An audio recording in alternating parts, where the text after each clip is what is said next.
Diase. My middle name is Usaunjo, which means God's first. So typically, I'm the firstborn of my parents. I grew up in. I was born in Sule area of Lagos State, but I spent most of my childhood between Moshi and Igondo area. So my childhood for me was quite lonely. Being an only child, you know what that means, and also a male.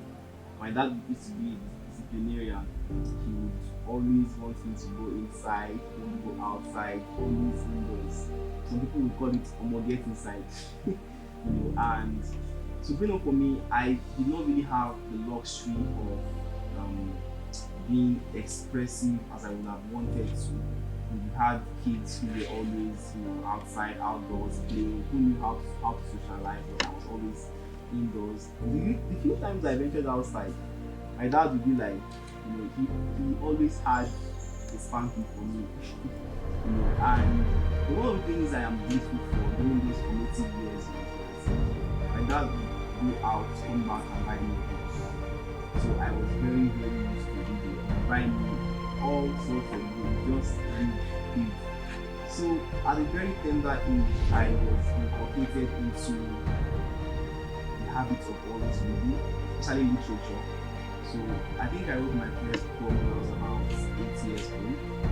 And from that moment up till now, it has been a dream come true for me. But this was necessarily thing that I just did out of licensed boredom. I wanted to express myself. But down the line, it grew into something more than that. My formative years also included time I spent in school. So basically, the cycle of my movement was from the school to the house to the church sometimes, school to the house to church sometimes.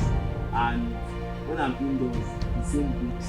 I was also very particular, or should I say, I was also stuck with television, which was always inside the house. So I saw mostly cartoons, I saw mostly movies, NTA channels and co, and that was some of the things that inspired my imaginative nature. Where normally growing up, you have to see Power Rangers, you have to see Spider-Man Part 1, Tobey Maguire and the likes. You have to just be in that. So those were, should I say, my friends. I don't really have friends. So, but along the line, my sister was born. But by that time, poetry had already become something more concrete for me.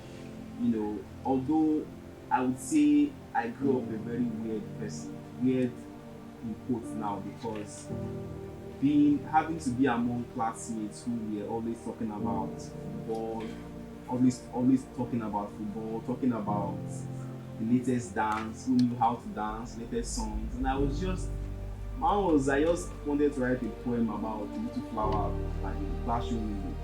I wanted to write a poem about very inanimate things. I was very good with rhymes.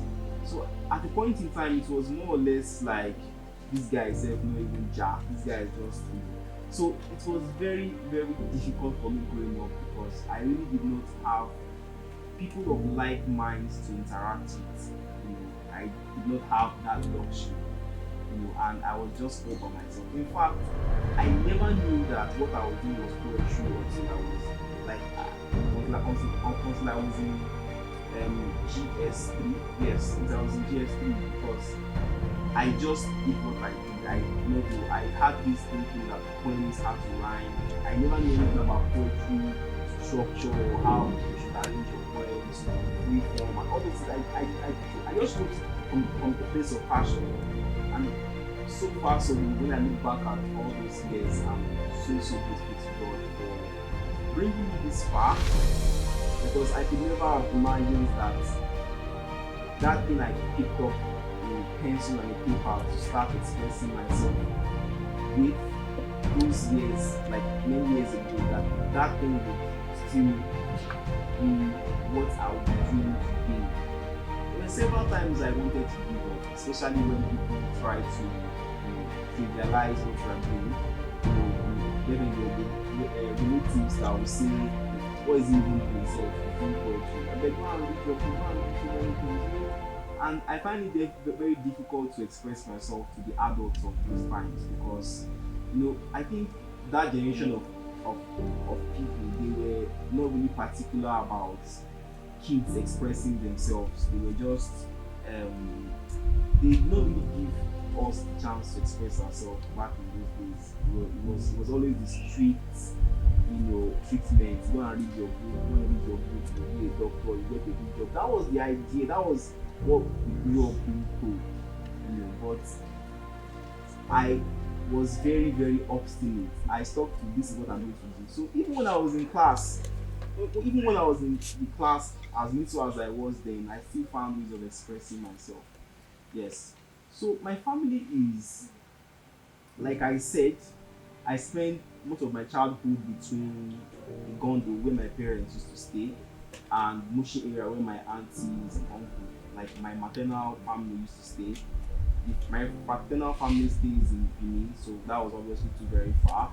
So I spent most, when I was not at home, when I was on holidays or on visit to my auntie's place, I spent most of my time among women. Like I spent most of my time among women, like always among women, because obviously my uncles had gone to work, so I was always left with my aunts, my mom, my female cousin, you know. And you know, it was really an experience for me, and those kind of helped me to form, should I say, my emotive nature. You know, people say the guy must be very, very hard. He must not be allowed to be soft, or he must not be allowed to show his weakness. But that wasn't really my experience while growing up. Growing up around that, you know, crop of people, I learned to be, should I say, soft, you know, and that boosted my self-expression in my writing. You will never find me writing a poem whereby I do not compare myself. I like to say that in every poem there is a liberation and there is a bondage. So poetry is not just words, it's not just metaphors. Poetry is like the language of the spirit, your spirit speaking spirit. So when you are reading a poem, you're not just reading the words or the pages, you're not just listening to the voice, you are listening to something that came from the soul. You know. So I learned early in life to be able to articulate my emotions a lot and, you know, put them into words. So growing up among these people, I spent my time around books, like I said. So when I would go there, my cousin there would lend me books, lend me materials, you know, just engage me. And it was much easier for me to relate with her, because she was obviously like my age mate, and she was an art student at the time, you know. And these were some of the things that informed me. Despite that fact, I was not still allowed to go outside. I like to say that all the time. So that is where you find, like, it's possible I may not know how to ride a bicycle, for example. Yes, it's possible I may not really know how to play football, like I can kick a ball. You know, it's possible I'm not really used to, you know, the social life as other people are. It's possible you might call me an introvert, you know.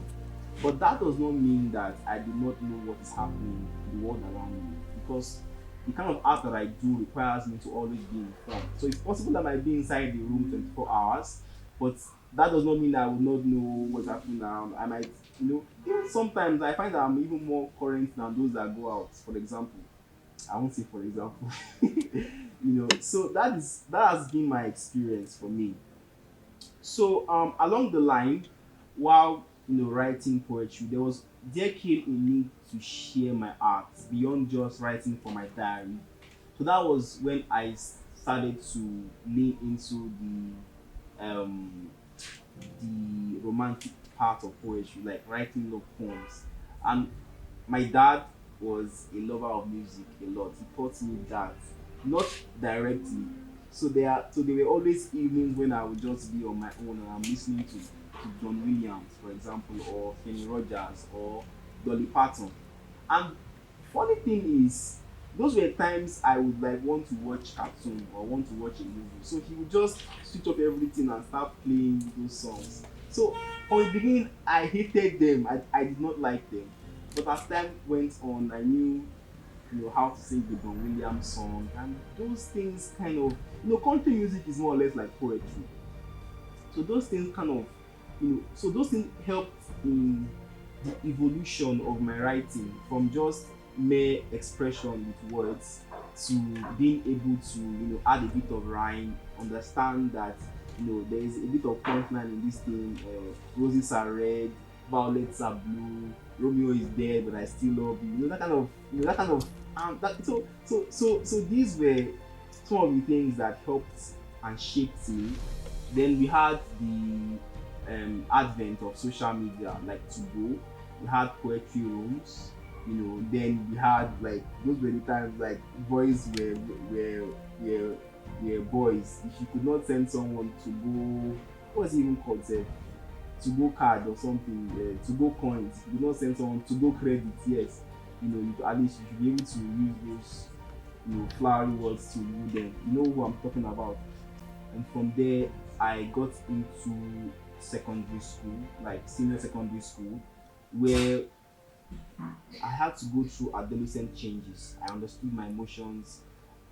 There was a struggle between being myself and being able to fit into, the non-literary, because most of my, because okay, I was in science class, for example. That is one of the areas I like to talk about. I was in science class. Now imagine me, a poet who definitely loved to write poetry. I had basically no interest in why why gravity exists. I have basically no interest in why living things. Why should a butterfly flap its wings and not fall down? I had no interest in that. But one of the things I discovered about myself was I had a very very curious nature. I always wanted to do things the hard way. I felt because I was well knowledge in the area of art, at least let me just see what science has to offer for me. So I moved to science class, and one of the things I'll say is this: when you have a passion, when you have something that you really want to do, there's as a creative, there's always the inner conflict when you have too many things you like. So at a point in time, it becomes confusing. For example, I am a poet, I am a script writer, I'm a songwriter, I'm a content creator, I'm a graphic designer, I can edit videos, I have an idea of what it takes to make a movie or to make films. I have a basic idea of sound production.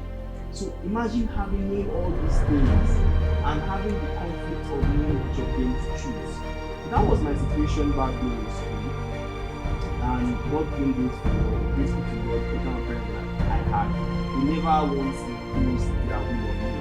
They wanted me to kind of like man. So that was how I was able to move into science class. Along the line, I discovered that it wasn't easy. It was very, very hard. So I had to endure periodic tables. I had to endure chemistry, organic chemistry, carbon chain, and all these things. I had to endure all those things. And I found myself, even when I was going through those should I call it academic culture or evolution, I still didn't talk poetry. When I was in school, I remember my classmates talk around me. Then I started to sing along. I wrote a lot of songs. My classmates would flock around me and say, "Oh, I want you to help me to write a poem for so and so person." I had this particular classmate at her name is Amarachi. She loved telling me a lot. She's actually late now. She loved telling me a lot, like write poems. Right? There was a time she took my book of poems because I used to write poems a lot. Then most of the time, now the girls they always come with me and say, "Oh, let me write poems." So these were my experiences. Even till now, my classmates would tell you I've always been a man of poems, even when I was in secondary school. And that was just the experience. That was how it was for me. Then the transition between secondary school and higher institution was not that easy. It wasn't really easy for me. Now, put it in this frame to make it very, very clear. Remember I said my upbringing was more about books, books, books, books, books. You have to read, you have to get this and that. So my idea of life was, as long as you are good academically, as long as you are sound academically, life will work out for you. My first shock was I applied for medicine, University of Benin. I wasn't picked. My first jam, I wasn't picked. In fact, the jam, I think I got 200 and something. I got 202 or something. I wasn't picked. That was the first reality check for me. Like, okay, fine, you can be good and life will still hit you hard. And from there, I wrote jam the second year. Jam also hit me also. I feel, despite my high jam score, I think that first year when I choose medicine and I wasn't given admission. In fact, then I had to go to Benin. I had to go to Benin.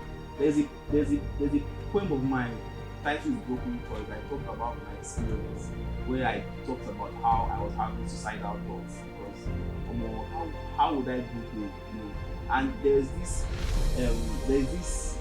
expectation on my shoulders, like as the first son, someone who your parents have sponsored through school, who has put so much in you, now thinking as a failure. I don't think the world will care, or my parents will care, or reality will care if I studied hard enough.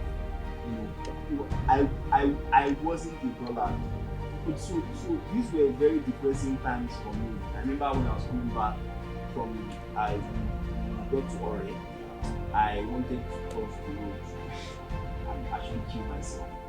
And something happened in that interim. I don't really know what it was, but I did not make that decision. And today I'm glad that I did not. So as a person, as an artist, in as much as you are a poet, that does not make you bulletproof from the reality life will throw at you. And that was it. That was how it went. The following year, I didn't get admission to Unilag. I think yes. Yeah.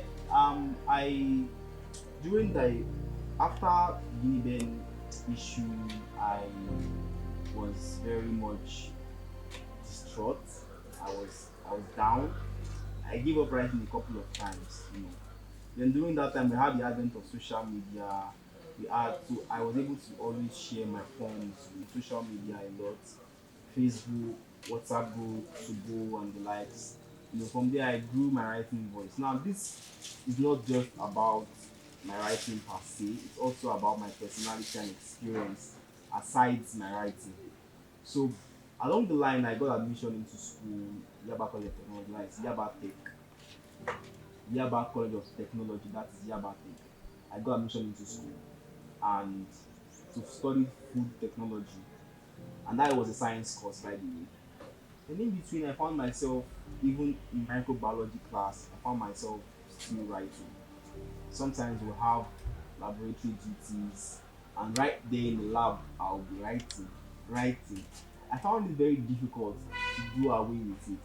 There are times we'll have exams or one very difficult test, and I'll just have this inspiration to write a piece. So, when I got to Yaba College of Technology, I discovered that my passion for writing did not wane. I was still writing poetry even in the microbiology class. Even inside the lab, we have exams and I'll just keep on writing poetry. Then after that phase of my life, I went for CWES, I went for IT. I had about a year experience, field experience, like what it would look like if I finally graduated and decided to make that my career. And I just found factory life, I found office jobs very, very boring, very, very tiring. Now the dilemma for me was I'm already a science student and I wanted to chase my passion, which is what I've always wanted to do. Can I now go back and say all the way to go and take my O level and say, oh, I want to do art? Because even if I wanted to convert from food technology to maybe other literary courses, it was virtually impossible of my O level. So, but down the line, after school, working in factories. I got a job in a bakery. That bakery job required me to work six to like 7 in the morning to 7 at night, and I was always on my feet. I have a poem about that experience anyway.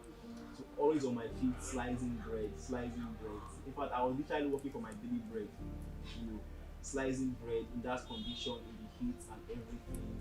And at a point in time, it became a cycle that I found it very hard to break away from.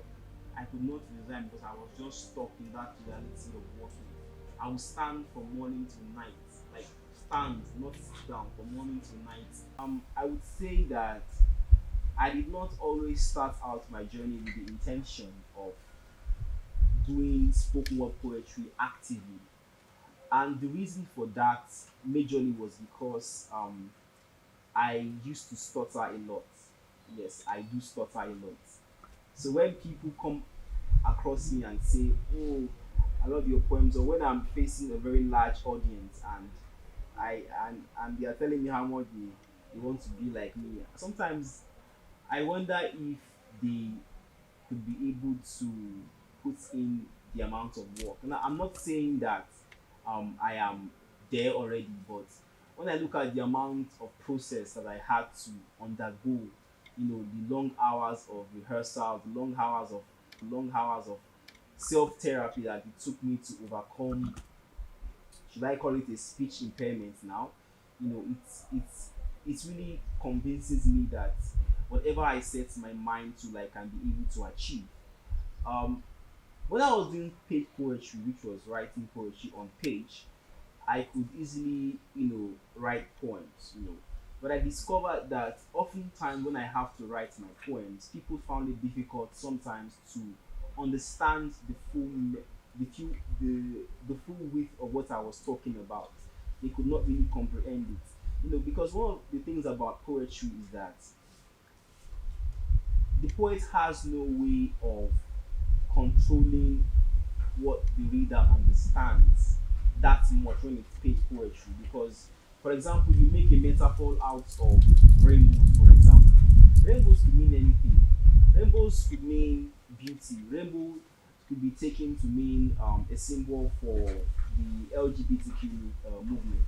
So when it came to spoken word poetry, the author of the piece himself has the liberty to bring his poetry to life through speech, through gesture, And that is one of the reasons why I wanted to do spoken word poetry. Why I am doing spoken word poetry, because I believe there is so much work to be done. I think it was Sid Hassan that said that um, a page is like a grave to a poem, But when you lift it from the grave and you make that poem dance, you make that poem sing, you make that poem, perform, you give that poem life and gesture. That is what performance poetry is all about, And that was one of the things that I wanted to do with my art. But remember, I said I have the speech impairment thing, and yes, so down to it was a major challenge for me. But one of the things I discovered that I needed to work on, I needed to find out what the problem was. So I discovered that when I was very tense, or when I was very nervous, or maybe when I was very, very angry, it got worse. And because poetry required me to face a large number of crowd, it was a big problem. So I began to study and research on how I can be able to overcome. By the way, I have people who have speech impairments, like friends and people who I do, counsel on how they can overcome such. So I discovered that there's something called muscle memory. If you rehearse a particular line over and over again, no matter how, you know the muscles in your mouth, in a way, they adapt to saying that particular word. So I realized that if I just rehearsed a piece over and over and over and over and over and over again, it gets easier for me to pronounce. Then I had to work on my self-esteem issues in order to, in a way, to bring down the stage frights I usually experience. So I had to go for self-help means. I listened to motivational speakers like Les Brown. and he really, really fired me up in, building the audacity that I possess in coming up to face an audience. And that is one of the things that I would like to encourage other people to do. Try to work on their self-esteem to a point whereby they are really not, um, should I say, scared or shy, when it comes to facing the crowd. You know, and these were people that to, I had to imbibe these characteristics into myself to be who I am today. Then I started to reach out to, okay, who were those people that were doing poetry that I could look up to and emulate. So I went on YouTube. I checked out poets like Chemistry Bakari. I saw poets like Paul Ward, poets like Titi Matthews, the Wordsmith. I saw people like Olulu and what he does. So I reached out to most of the poets. Now, not the ones I called their names. No. I reached out to people that were like show organizers, people that were up there in the game and seeing how they could be able to help me to accomplish my dream. Because I'm someone that when I want to do something, I don't tell people that much, but I tell people that I know that will be able to help me along that journey. And when I did that, the only two people who gave me a response were Graciano and Olulu. And that is the story of how he came to be my mentor. How he basically taught me everything he knows, and I also learned, from things that he does. I learned from his mannerism. I learned from his professionalism. I learned a lot from his brand. He's that kind of person that you could always call him up. Anytime, see, boss, I have this problem. Can you please help? Can you please take me through? So I learned a lot from him, and along the line, I just learned to widen the scope of my knowledge by not just studying people, poets around me, but improving in terms of the breadth of poet that I study, like not only within Nigeria. And one of the things I've come to discover is the fact that the quality of what you read and feed yourself determines the quality of what comes out of you. So you cannot give what you don't have. Someone said, before you can become, you have to be. I don't know, maybe that makes any sense, but it does to me. You have to. You won't get in life what you want. You get in life who you are or what you are. And that became my mantra from day one. I would always try to do things the hard way, subject myself to a lot of reading, study, practice, rehearsals. Even at a point, people started to think maybe I was, going bonkers, going insane, because I'll be working on it and I was like rehearsing this piece. At the time, one of the things that caught my fantasy was word plays. I love to make word plays. I love to make word plays a lot, like so much. And for example, that car now it's honey, honey. So I love to make word plays a lot. And I discovered that the moment you begin to mold your mind to always see every single thought that passes through it as a word play. The moment you begin to work on yourself, in that direction, you become good at it. So I conditioned myself, to project what I wanted to be, and that is why when people, come across my poems, they're like, oh, that guy that loves to make puns. Yes, yes, it's the guy. There are other aspects of it that I don't really want to talk about, but that's just the basics of what happened. So along the line, after having conversation with these people, after talking with Graciano and the poet that I could reach out to at the time, the challenge now was, how do I start? How do I write spoken word poetry? It's a very easy thing for someone to come and say, oh, read this book and do this thing, you'll be able to work on yourself, blah blah blah, But the doing itself was a challenge to me, because I had set a very high standard for myself. I had set a very high, should I call it, standard for myself say you have to reach this particular qualification or quality of best, and that was one of the main challenges that I had. So my first particular slam that I went for officially, I think was Askifa, the event known as Askifa. I had a poet friend also. His name is Be Right Words. So she took me to the slam. Like he gave me the link, shared with me, and I came to compete at the slam. I remember vividly at the slam we had Be Right Words, we had GML, yeah GML. I think her name is Ibikwe, GML something something something. So I think I got to the finals of the competition. I think the prize money was 50,000. I got to the final of the competition. In fact, I think I was the standout performer for that particular slam. But the the, the, the slam had 3 rounds. So after I wrote 3 poems, but I didn't perfect the last one because I never thought I was going to go to the finals. So getting to the finals and facing the audience, after I've blown away their minds, first round, second round, going to the last round.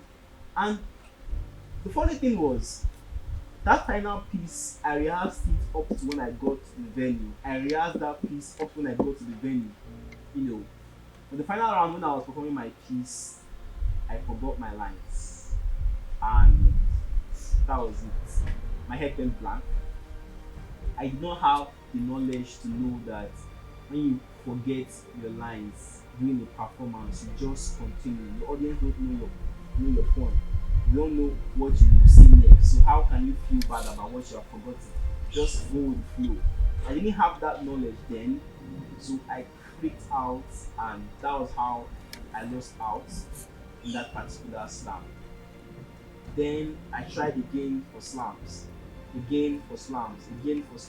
I kept on getting defeated. But with every single, I won't see that as a defeat, but they shall beat me, shall. I won't see it as so. So these experiences forged my resilience because I was like, I have to. No, I have to. So it gave me like this competitive mindset, not altogether bad, for your art, for someone who wants to venture into an art whereby other people are doing what you are doing. But it gave me this mindset of having to set myself apart from others. What makes me unique? It gives me that, should I say, it allowed me to really think deep and search deeper into myself. Kind of, okay, what was really unique about my art? Was it my poem making? Was it my energy? What set me apart from other people when they are coming to watch, poets perform? What is that thing that makes someone to see me and say, oh, this is what I picked from this particular guy that he does very well, And in as much as I would not really say that slam is, say, the ideal way to go, because we have poets who did not really go through slam but are doing very well and were able to do themselves. We have poets like that, But I would say it is a very, very important part. It was a very, very important part of my self growth at that time, and yeah. So I kept on losing at slams. So at a point, I had to call myself and say, you know what? Sometimes in life, the winners are always chosen by the judge's opinion. You get, so someone's opinion of you doesn't have to be your own reality. You get, so I felt that what was that thing that I could get out of, or why did I only go to slam? Was to get exposure, right? Maybe money, maybe network. But is there a way that I can achieve those things on my own terms? How could I do that? And so I ventured into content creation. I wanted to tell stories. I wanted people to know me. I wanted to grow my brand. So that was my major motivation for venturing into content creation and wanting to create content. And the reason why I still create content today. You know, I wanted to tell stories that were more than 3 minutes. You know, for slam rules, they tell you like the poem will not be more than 3 minutes. It's not all stories can tell in 3 minutes. I wanted to see how far I can take my art, things that I can experiment with, and that was the reason why I went into all these things. So another dilemma was, how can I do it? How can I do it? So I decided to learn mobile cinematography. Thank God for YouTube videos and all the likes. Learn mobile cinematography. I learned how to make good audios with my phone, and all these things were important to my self growth, because one of the things I trained myself not to permit is to have a good poem on my phone and not record it. We have, excuse me, we have writers, for example, we have poets who we have like, this poem is very very good, and they keep that poem for 2 3 years. I'm not that kind of person. I don't have that kind of, should I say, tolerance rates or tolerance range to say I have a piece and just on my phone for like 2 3 years. I want the world to see it, because I believe that there's a reason why the universe gave you that message to tell, and if you keep it in your phone, that is not being productive. And you start waiting for when I have enough resources to run this thing. Life is fleeting. Tomorrow might be, tomorrow you'll be a better poet than you are today. So that poem you are feeling is your best poem today might start looking like your worst poem tomorrow. So why not just put it out there? So from there I began to work on content creation, and that is what grew into what I have been able to accomplish today. So when I think about my poetry career, I'm always full of gratitude for the kind of people that God has brought my way. It wasn't always it wasn't very rosy. In the beginning, I had to pitch my idea to people like, I have this idea for poetry and I want you guys to help me. I always met closed doors. And being a firm believer of making my own way, I just held the faith that some way, somehow, my message will go out there. And I don't have to wait to be refined, or I don't have to wait to be very, very good. The people that do not really like my poetry and style, it makes too much word plays, he's still new in the poetry circle, what does he have to offer? Why should I? That, should I call it, stereotype was really attached to me, and I was aware of those things, but I just didn't care. I wanted just to tell my story. So from doing that, I started to build like my fan base little by little. With each content, I tried to get better. I think where it all started for me, I would say, like, majorly started for me for content creation, because I've been doing other work before. I've done several, but where it started for me was To the Girl I Love. The poetry musical that I did. The funny story about this particular work is that The Girl I Love was inspired by true events written for a real person, with the intent of making that person the girl that I love. And while the poem achieved that, it was nothing more than that. Just let me just write a piece for someone that I cared about and express my feelings. There was an opening, like a contest, Box Office Studios Lagos did a contest for spoken word poets, which I won. That allowed me, that I was offered a free recording to record a poem, The Girl I Love. That was what I wanted to record. So a night before the audio session, I was like, why not make this into a musical? Why not add something dynamic to it? It's a content, yes, but make it different from every other. Why not add a song to it? And the night before the shoot, before the recording, was when I wrote the lyrics of the song, and I decided which instrumental to use. This was barely 12 hours to the time I was to go to the studio for the session. So it wasn't all pre-planned, like, oh, I had all the answers, I wanted to do it and that. That was just how it happened. And I wrote the song because I thought I hate to write songs. I wrote the song and went to the studio. There's a guy called Shama, Box Office Studios. Shama drew me for hours. We had to take and retake and retake and retake. I don't think I've ever worked as hard on any of my audio production the way I've worked hard on Together I Love. The guy was like, this is how it will sound, you have to sound like this, you have to retake and retake. In fact, he was like, when you have a choir, you have someone that is leading the choir. I've forgotten the name of conductor. He was that kind of person for me. He was telling me how to use my rage, where to be solemn. He gave me those pointers, and we spent close to 5-6 hours in the studio for just a barely 4 minutes runtime of The Girl Love is not even up to 4 minutes, I think, yeah. But we spent close to 5-6 hours working on every single detail that became that audio content. And down the line, it was an audio content, and I released the audio, and people were like, wow, it's really good.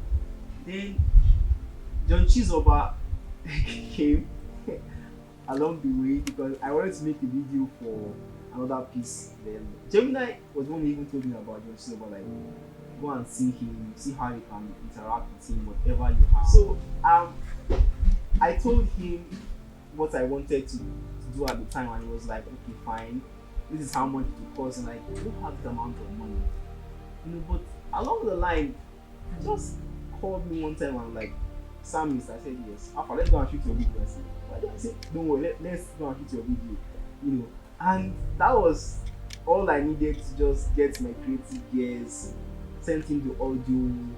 We came about the concepts, then we used the location that we used, to shoot the video, and got a team together.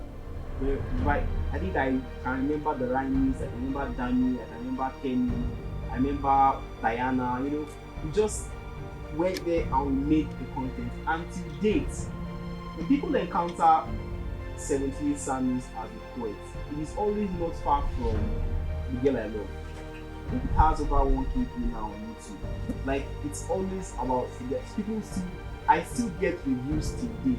I think it was about last week, someone went to the content and was like, I just wanted to come back here and remember how full of things like, and it speaks for my person as a romantic. I've always been a writer of love poems. Back when I was in secondary school, I used to write love poems a lot. I remember this one time, I had this issue and it broke my heart.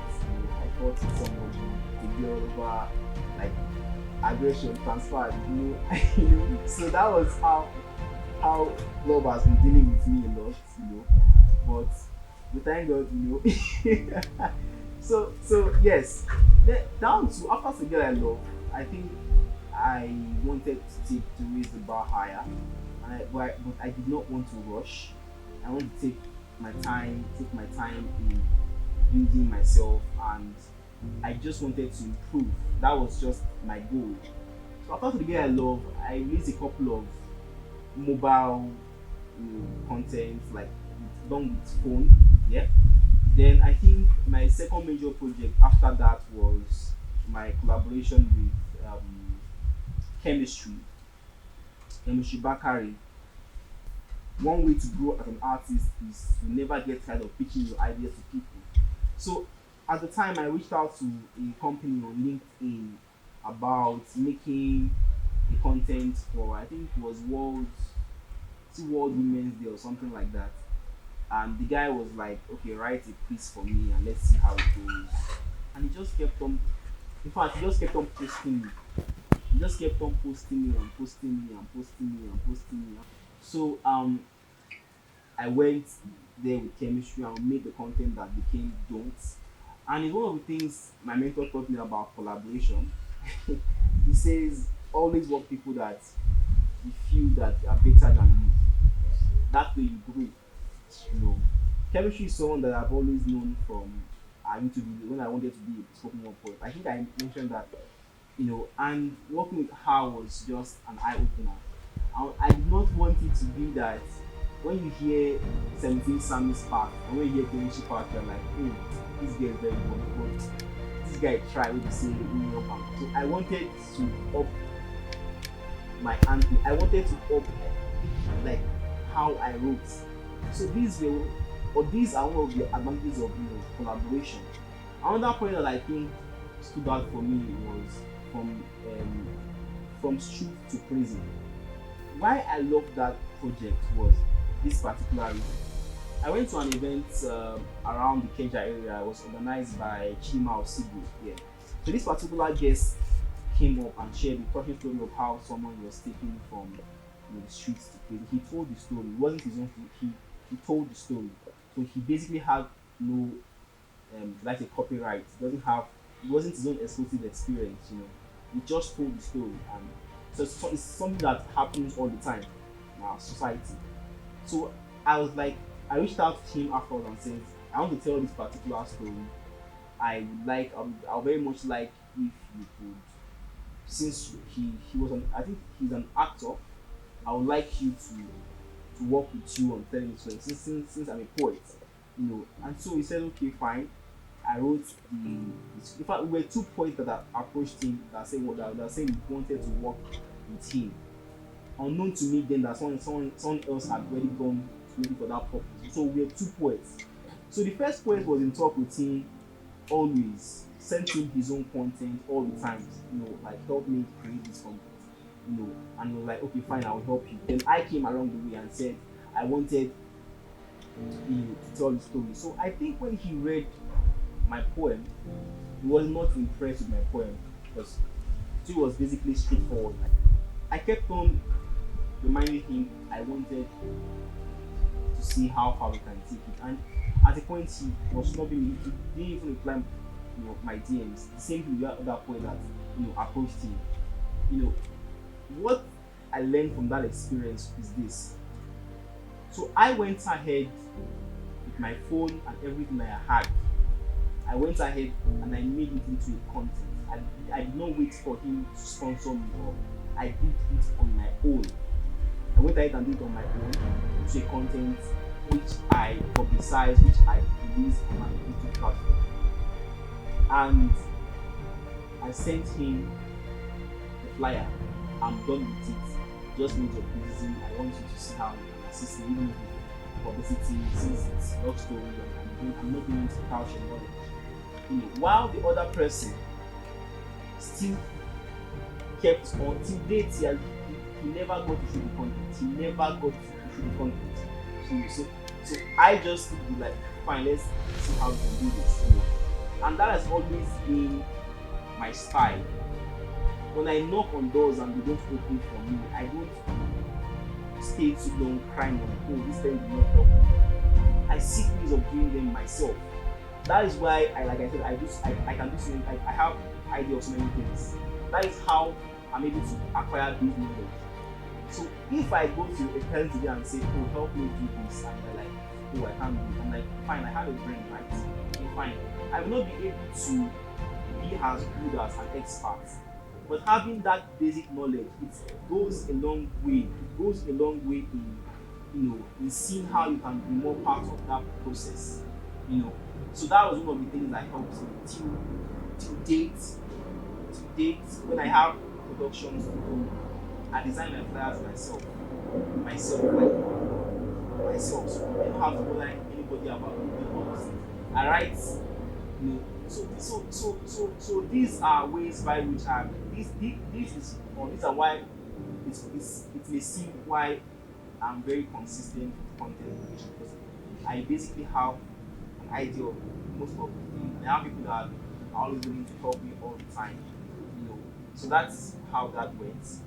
There are some content that you don't really know how you were able to write them. It just comes like a feeling, like a spirit, you know. And that was what the therapy was. And after the content, I said about how best to tell this content. Now, but most people watch that footage and ask me, of all the places you could make a content, why do you have to go to the cemetery to make a content? And I like to say that there was nowhere else befitting to shoot that.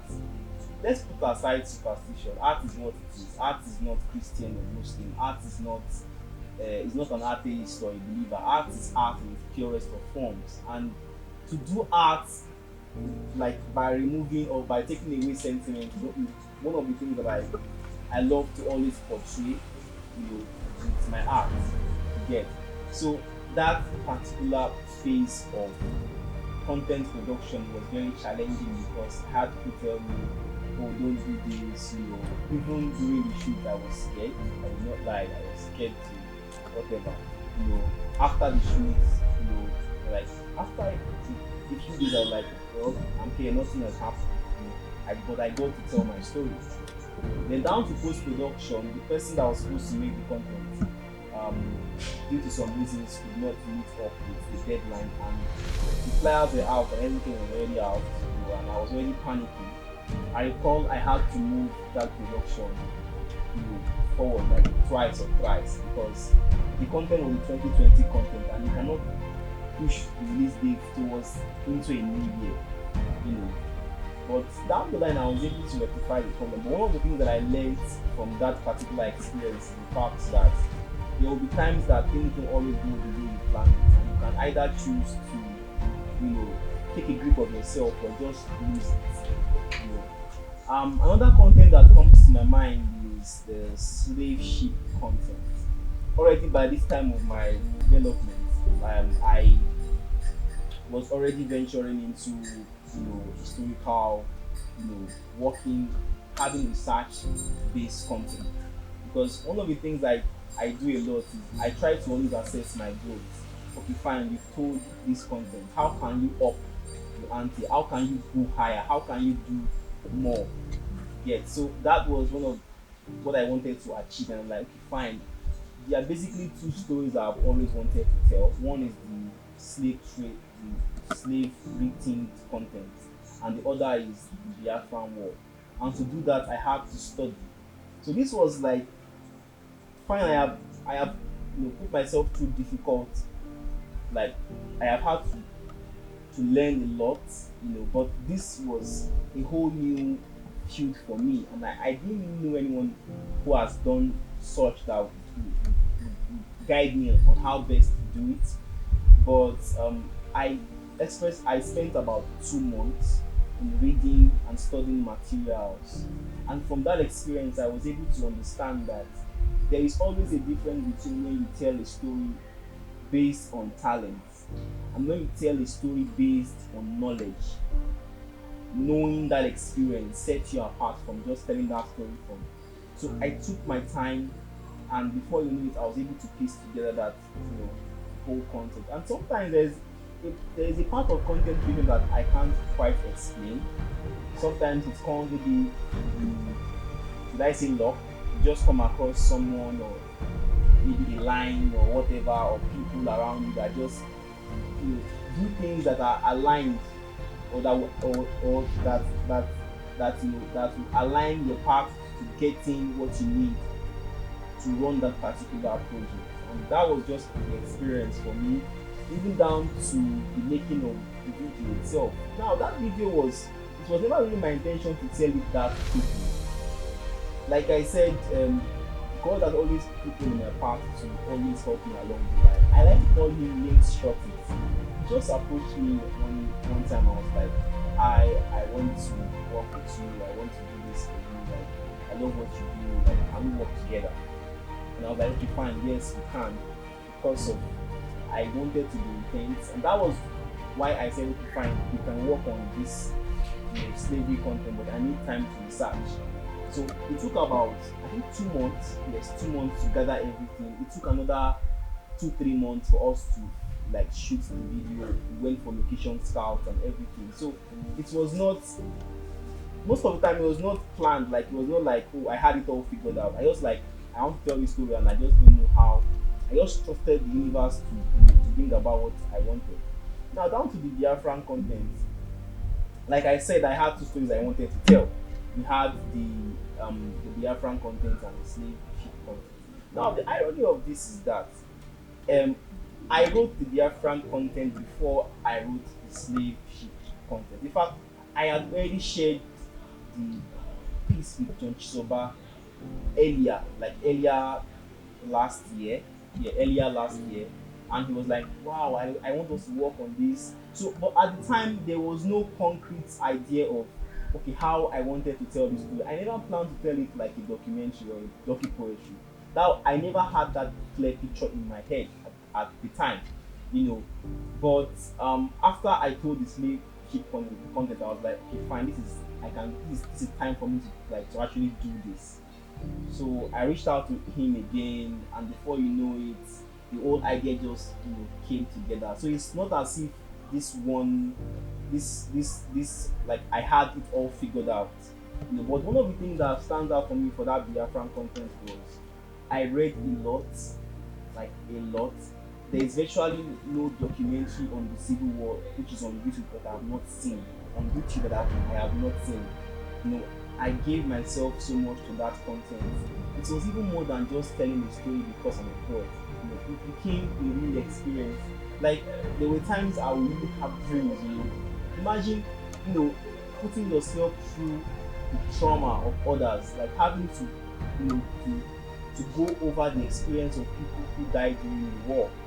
And sometimes I like to think that maybe it's rubbed off on me to always write sad poems or to tell things about dead people. I don't know what it was a particular word for that.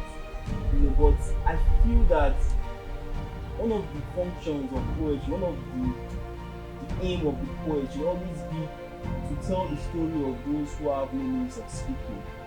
People who can talk, you can hear them, but people whose stories have been stifled by, like say, history not being told properly, people who want the opportunity to tell their stories.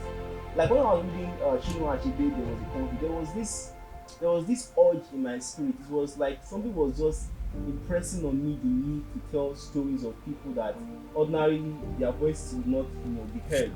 So these were some of the things, these are some of the peculiarities, or should I say the things I love most. In the next couple of years, my expectations for my art is I want to be able to reach a wider audience. I want to tell stories that reflect courage, that inspire a generation. I want to live up to the name 78 Psalmist. I want to tell history, to bring humanity back to where it all started.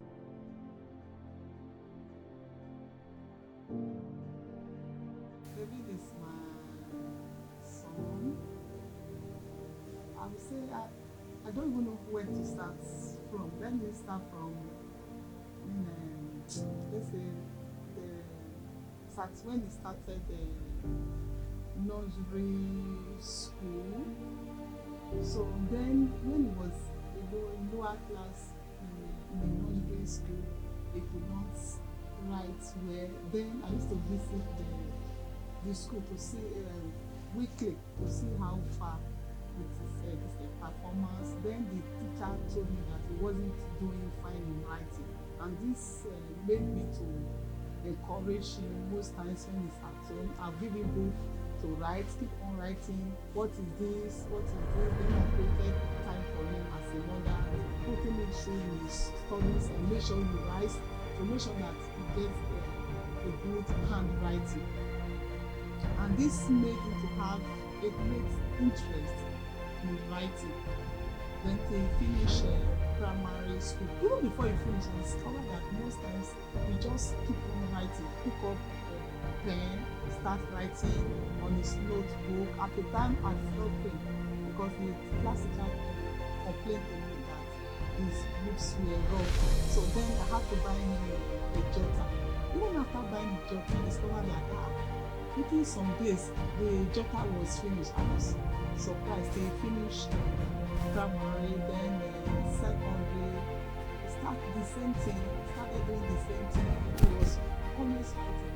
Sometimes, even then, he was not allowed to go out to play because of the kind of person the father is. There's no one thing to have to be initiating by having bad friends. He believed that people who grew up with friends, mixed with friends, mingle with friends becomes bad children, like the so-called mushy boy, ojuelegba boys, and because of that he was prevented from going outside to play with friends. Though then each time the father goes to work, he would tell her, "Mommy, please, I want to please help me watch. As soon as you see that, just signal." So this he was doing. Then I will allow him to play for some time. Then during that period, as soon as he sees the father coming, he just speak race, because sometimes when the father comes in and miss him outside playing, we ask him to carry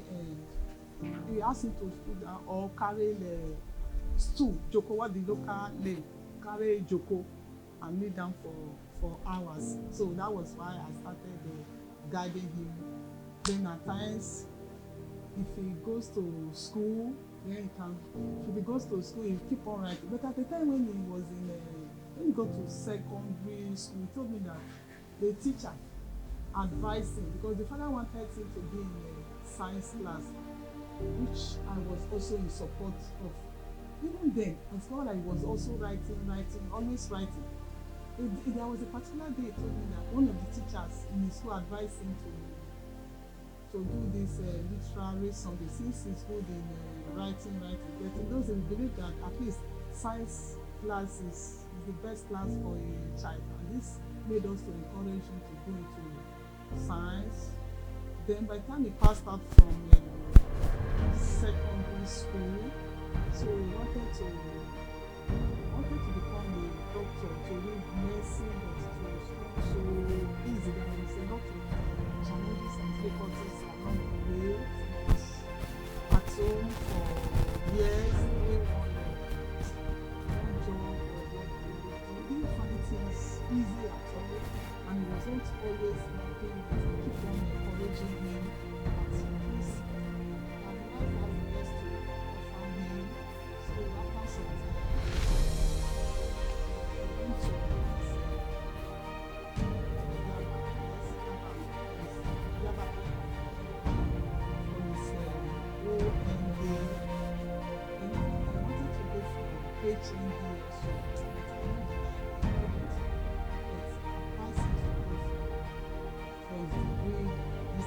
before then I started this going on this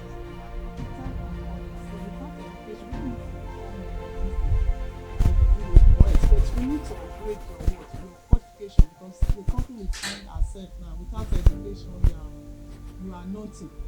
So to this present time. So most of his friends used to read it for me. "Mommy, please listen to me." He keep on rehearsing it over and over. Even at times in the night, he doesn't sleep. You just see him doing the rehearsal, and sometimes we just see him talking to himself. I called him one day. I said, "Are you sure you are okay? What is actually wrong?" He said, "I'm Mommy." That was when he explained things to me that at times after rehearsing it, we miss it up. I said, "Okay, go to that particular one, that particular area you are yet to get. Repeat it over and over." And that was how he got over that problem. So I'm really happy for him, seeing him happy. So I thank God for his life. David is a very easygoing boy.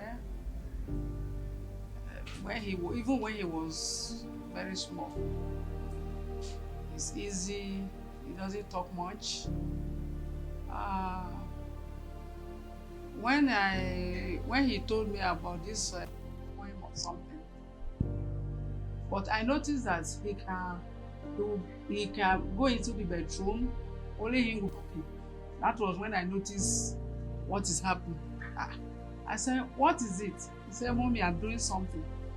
Okay, you are doing what? He said, don't worry, you will know when it is time. So later I realized he's on something. So, and I thank God today, he's not a troublemaker. He doesn't fight. At times he can be very funny. Right from his childhood. There was a day I took him to the church evening service. We were coming back. Then I said, people are so many this night. It's late. He listened to me. He didn't talk. Later he said, Mommy, what do you say? I said, people are still many outside and it's night. He said, Mommy, anyway, what are you doing here? Are you in your house? So he can be funny at times. Are you in your house? I couldn't answer him. I said, what do you say? I said, Grandma, are you in your house? You are not in your house now. So these people, they themselves are coming somewhere or going somewhere. So just leave them alone. So, and I give glory to God. And I know he's going somewhere by the special grace of God. He will get there. So, thank you very much. So, my brother is a really, really amazing person. I'm not supposed to be saying this though, but to be honest, he's really, really great. Also, coolest to be honest. My brother, a poet. It's someone I look up to him a lot, and don't know. I can't find actually any words to describe how amazing he is. It can be very annoying at times, but deep down, he's sweet. Really sweet. I was actually present the first time he got the opportunity to perform in public. And usually we just do his stuff at home, show it to friends, but I was surprised, like he finally got the opportunity to just come out in public. And that day I could remember, I was like, please give me your t-shirt, because he has one purple t-shirt, actually he wrote his name. I think 78 PSALMIST at the back, and I was like, please just give it to me, I want to be your #1 fan there. So at first he didn't want to give me, but he later gave it to me. When we got there were lots of poets there, and I was like, are you really going to come to these people? It's like, yeah, what do you think? Okay, all the best. And when I saw him on stage, I was like, hey brother. I was really proud, but I didn't show it. I'm like, that's my brother. I didn't show it. So, and even when he didn't like get to I knew he did his best. There are actually a lot of challenges he has actually got to face. A lot of people talking him down, discouraging him. Most times he shares his work with people and they end up talking him down, and he gets, well, the kind of person my big brother is. I don't think whatever anyone will say will ever stop him from achieving whatever he sets his mind to. So that's just how desperate he would be most like whenever he wants to get something. I've also assisted in some of his videos. Yeah. I don't know. Most times he just, after creating his videos and his poems, like he never listens to me. Even when I'm tired, even when I don't feel like talking or listening, I'll still be like, okay, what do you think? I'll be like, it's not bad. So, yeah, that's just it. The past is like a mirror. It shows you the flaws of those that have gone before you, and how you can be a better person today. That's my hope for my art. I hope to explore various forms of poetry, spoken words, performance art. I hope to see how far I can keep on doing experiments, and hopefully maybe maybe come about my own fusion, my own style. 17 PSALMIST, my name used to be April's like APRIS 008. April's 008. That's my birthday anyway. That's how I used to like That's my my signature when I write, my identity as a writer. Then along the line, before I got admission into the Abate, I needed to find a purpose for my writing. And so I started to pray, started to ask God what He wanted me to do with my art.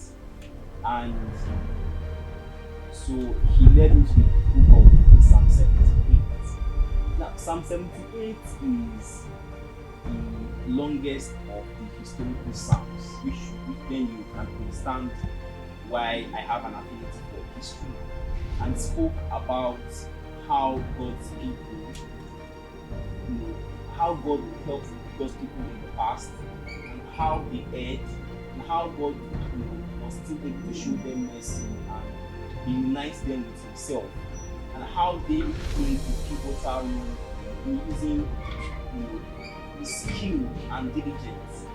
By skill and diligence, I mean His artistry and His wisdom. I think the King James Version said something about pen, although that pen in that particular was a reference to ships, ships need a pen. But I took that as a pun, God making a pun for me and saying, you know what, this power of writing, you have to use it to dig deep into the past and use that to inspire this current generation. So Psalm 78, I can't call myself Psalm 78, so I flipped back and say it's the 78 Psalmist. So that is how the 78 Psalmist came about. My life is a journey. I can't say for sure what tomorrow holds. I'm not a seer, but I do hope to document my journey. All of the things I like to accomplish with my art in the next couple of years, I would like to win the Grammy Awards, bring the prize home to Nigeria, and I hope to always be a torchbearer for African culture and history worldwide.